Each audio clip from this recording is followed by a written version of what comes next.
make it. All that and more as we get up with you starting right now. Here we go. I haven't seen Kmart in what feels like a half a lifetime. Kimberly Martin's ready to roll. Lewis is in here and ready to roll. We'll have Dominique Foxworth with us.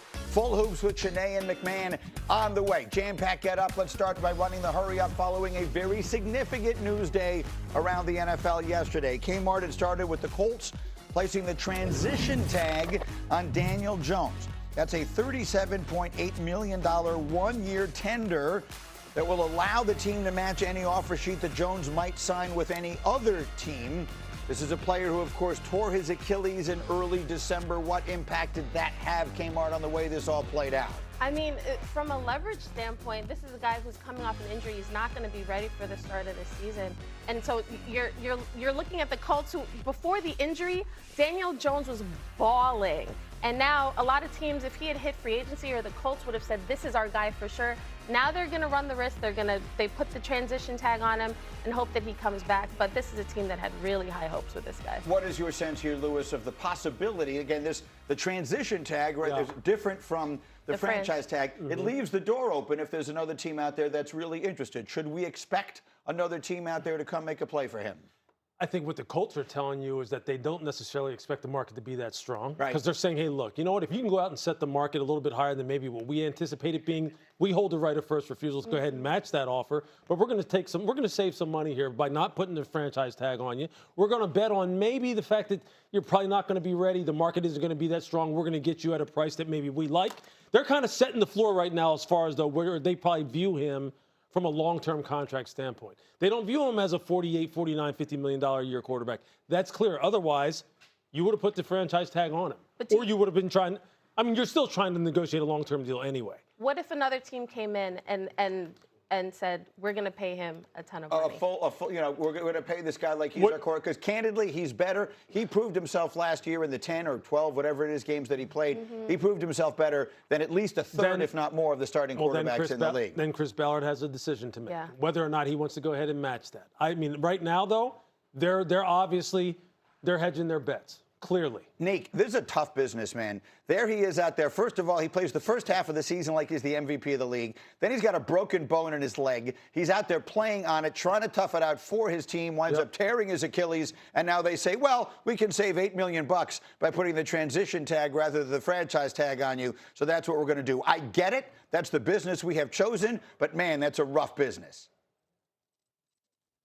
Yeah, but I mean, it happens time and time again, and I think it's always should be a message to players, but the message doesn't get through because we are the way that we are. And you want to be out there for your teammates. You're going to play through this stuff and never quite get rewarded exactly the way you deserve. But I also think that it's kind of a risky roster management move. You have a quarterback that you believe is going to be your quarterback for the future. Right now in a situation where you can negotiate with him, then you put him on a tag, which puts yourself in a position where you're rooting for him to do well, but not that well.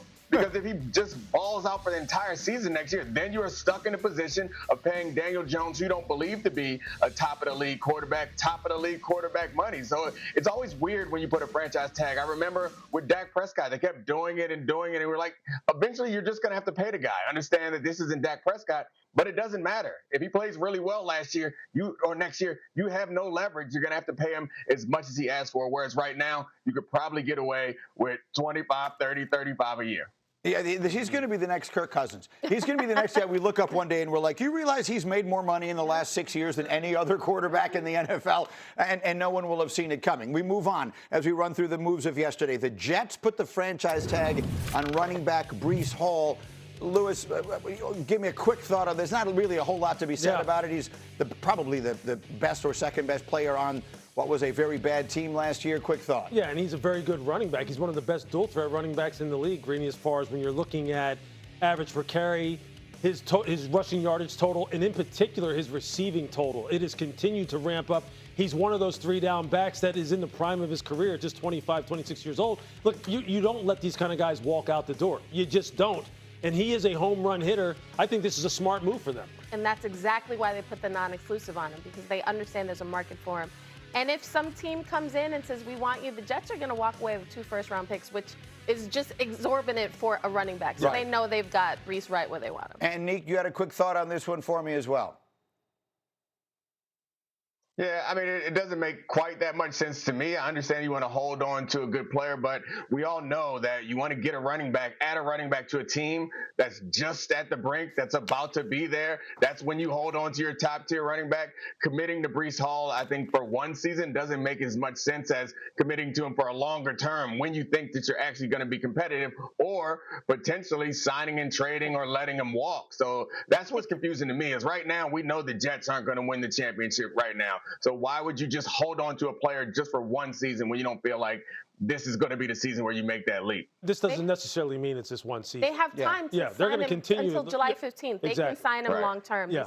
This gives them a runway to try to work out a deal. We'll see if they're able to do it. All right, let's get to the really important move of the day yesterday, because this is the one that I think will have enormous ripple effects, and that is the Cardinals. The reporting from Schefter yesterday, they will release Kyler Murray at the start of the new league year next Wednesday. He's guaranteed almost $37 million from the Cardinals next season, so he's free to sign with any other team, and he's got a bunch of money in his pocket, so the money might not be the deciding factor on where he chooses to go. Now, I want to show you two tweets that came out shortly after this news. Josh Weinfuss covers the Cardinals. He tweeted, "Getting released was Murray's preferred outcome. He can control where he goes, and a source tells me Murray has two preferred destinations." Shortly after that, Vikings reporter Kevin Seifert tweeted, "Kyler Murray is at or near the top of the Vikings wish list this offseason. This news brings him one step closer to the open market." Lewis, does Kyler Murray to the Vikings make sense to you? You know what? Well, it makes sense if you're closing the door on J.J. McCarthy. Closing the door. Absolutely. If they sign Kyler Murray, you're telling me that means they've given up on J.J. McCarthy. Kyler Murray is not a bridge quarterback. That's not why you're signing him. You're not signing him to mentor a young quarterback that you already have in your quarterback room.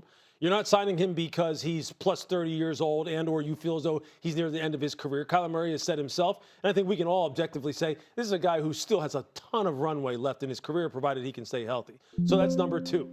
Number three, I just don't think that Kyler's makeup is one where he's a good backup. He's not a kind of guy who could play for a little while, then you take him off the field and you have a young quarterback on your football team who winds up assuming the reins, and then he sits back and just kind of says, "I'm fine with that role." That's not him. That's not him at all. So for him to go to Minnesota, what Kevin O'Connell is telling you is that J.J. McCarthy's days really in Minnesota, to me, are over. Again, Kevin Seifert, our Vikings reporter. Kyler Murray is at or near the top of the Vikings quarterback wish list this offseason. I will admit, this surprises me. It's not surprising to the extent that you and other reporters have been telling me for 2 weeks it was going to happen. But here it is actually in our face, because I agree with you. Yep. You don't bring in Kyler Murray. There are a lot of people that you might bring in to push J.J. McCarthy, to get J.J. McCarthy's attention. Kyler Murray doesn't do that. You're bringing in Kyler Murray because you want your quarterback to be Kyler Murray.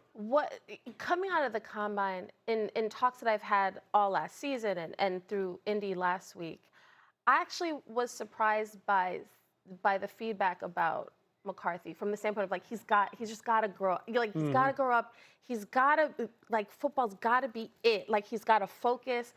And so I'm not surprised that Kyler Murray would be even an option for this team that they go after, because this is a team that has a good defense, has good coaching, has the players.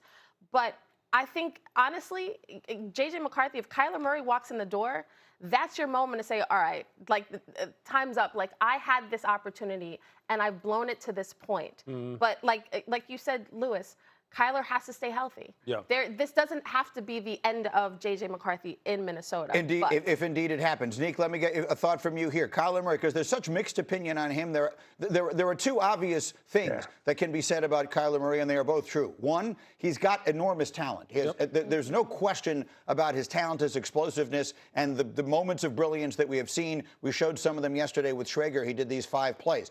What is also inarguably true is there are questions about his leadership. There are questions about his demeanor. There are questions about his ability to stay healthy. What are your thoughts on this, Dominique? Yeah, I think to your point that there's rarely a quarterback that's this talented and also has at least some proof of concept that's available at this point and available for a low price of league minimum, because his contract is going to be covered mostly by the Cardinals. Like, I think this is a risk that's worth taking. For all the criticism that you may have of Kyler Murray, you cannot criticize his ability. And even though he's never really put together an entire season, he's put together long enough stretches for you to be excited. I think the way that he plays could be concerning disappointing for some offenses, especially the Vikings, that feels like it's much more of a see and read and make decisions and less more improv. I'd like to see him more on somewhere like the Colts, but I think it's really exciting. If you are a team that doesn't have a quarterback, it doesn't hurt you to give Kyler Murray $1 million to come and see if he can be that version of a quarterback for an entire season in a new system with some more maturity. Because I think some of the things that we're so critical about for Kyler Murray, I think those things can change with age and with failure at the Cardinals, frankly. That's certainly possible. That would be the best case scenario, I think, for whatever team winds up acquiring him. Lewis, if we were to make a list of teams that are quarterback desperate, the Vikings wouldn't be on them. They just drafted a quarterback high recently. There are the Jets. There are the Steelers. There are others, maybe the Dolphins, if and when they release Tua.